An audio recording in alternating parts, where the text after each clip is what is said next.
Porters 5 forces model हमें तब use करना चाहिए जब हम उस इंडस्ट्री में एंटर करना चाह रहे हैं। फॉर एग्ज़ाम्पल मुझे एयरलाइन इंडस्ट्री में एंटर करना है, मुझे टेलीकॉम सेक्टर में एंटर करना है, तो मुझे पहले पोर्टर्स 5 फोर्सेस मॉडल को देखना पड़ेगा, समझना पड़ेगा। 5 फोर्सेस हैं इसमें, अगर 3 से ज़्यादा फोर्सेस आपके फेवर में हैं तो ही आप उस इंडस्ट्री में एंटर करो, तभी आपका पैसा बनेगा।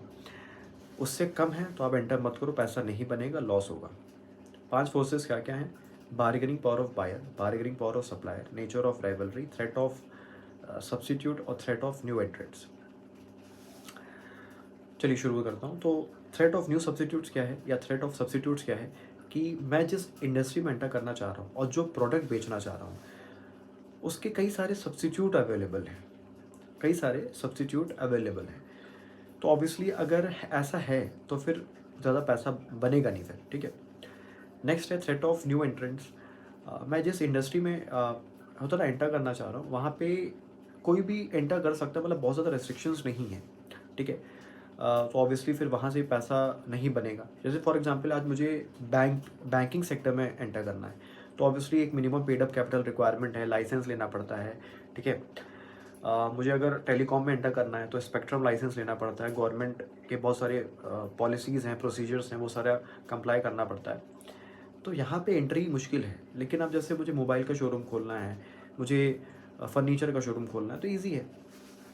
तो ये हो गया थ्रेट ऑफ न्यू एंट्रेंट्स, ठीक है। तो थ्रेट ऑफ न्यू एंट्रेंट्स ज़्यादा होगा, फिर ऑब्वियसली फिर वो इंडस्ट्री उतनी अट्रैक्टिव नहीं रहेगी। तीसरा, बार्गेनिंग पावर ऑफ बायर। तो अगर उस इंडस्ट्री में बार्गेनिंग पावर ऑफ बायर ज़्यादा है तो आप पैसा बनाओगे नहीं, ठीक है। आप प्राइस डिसाइड तो करोगे लेकिन फिर बायर अपने हिसाब से प्राइस को नेगोशिएट करेगा। फिर बार्गेनिंग पावर ऑफ सप्लायर। आप जिस इंडस्ट्री में एंटर करना चाह रहे हो वहाँ पे सप्लायर के पास पूरी पावर है, मतलब सप्लायर प्राइस डिसाइड करता है, सप्लायर डेट डिसाइड करता है कि हम कब डिलीवर करेंगे, सप्लायर लॉट्स डिसाइड करता है कि हम कितने लॉट्स भेजेंगे, कितने लॉट्स नहीं भेजेंगे। तो ऐसे केस में भी फिर बहुत ज़्यादा आप पैसा नहीं बना सकते हो। लास्ट आपका बचता है नेचर ऑफ राइवलरी। तो आप जिस इंडस्ट्री में एंटर करना चाह रहे हो वहाँ ऑलरेडी बहुत सारे कॉम्पिटिटर्स हैं, ठीक है, और कट थ्रोट कॉम्पिटिशन है। तो ऐसे केस में फिर होता है ना कि ऑब्वियसली फिर ज़्यादा पैसा बनेगा नहीं, क्योंकि आपस में ही लोग, इतना कंपटीशन है, आपस में ही लोग एक दूसरे से होता है ना रिटेलिएट कर रहे हैं, वो कुछ स्ट्रैटेजी बना रहा है, आप कुछ स्ट्रैटेजी बना रहे हो।